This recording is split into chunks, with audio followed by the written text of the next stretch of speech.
Mark 11, verses 27 to 33.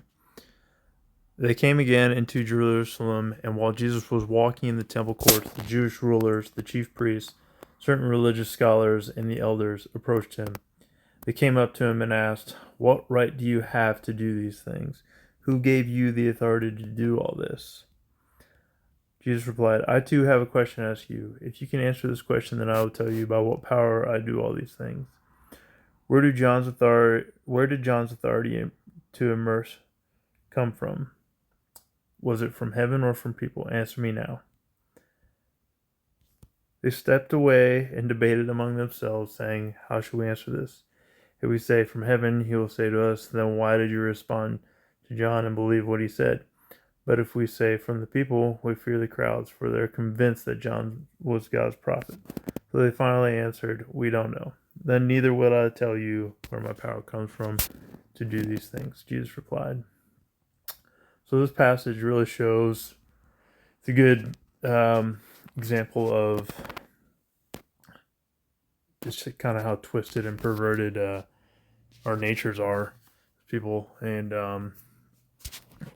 especially in leadership positions. It seems like I don't think that's changed.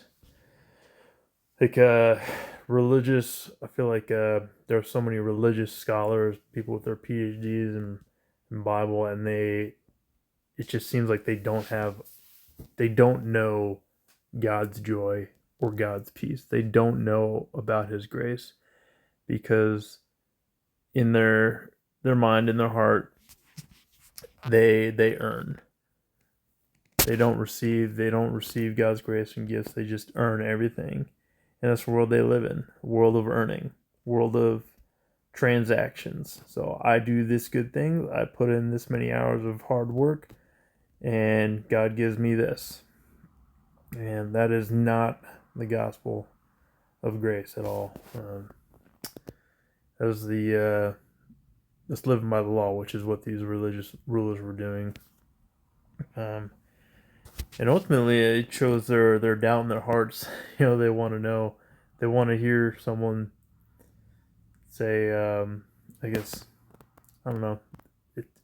They're more impressed by people own the power that someone has in themselves, or they don't want to know about glory from above because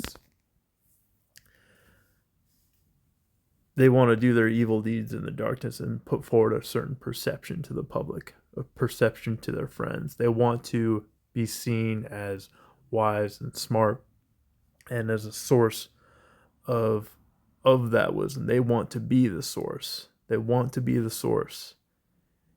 And that's never the case. Like all good things come from above. Every good thing you have is from him. You can't have a good thing that you didn't receive from him. Um, and once you step outside of that and try to get good things apart from God, I mean it's not going to go well. So they try to trap him. They want to play this chess game of words. They want to trap him, and I mean you can't do that with God. It's just child's play. He gets his wisdom from the God who created wisdom, real wisdom, not this foolish, you know, little chess game that the Pharisees are trying to play. Um, it also shows kind of the how rooted in fear the Pharisees are. Like they're ultimately rooted in fear of man. The Pharisees knew what they wanted to say, but they didn't say it because they were scared of the people, which is so interesting because the people were scared of the Pharisees. They're intimidated by them, and I don't know. It's just so bizarre. That's ultimately, apart from Jesus, you're going to be rooted in fear, but Jesus' love removes that fear.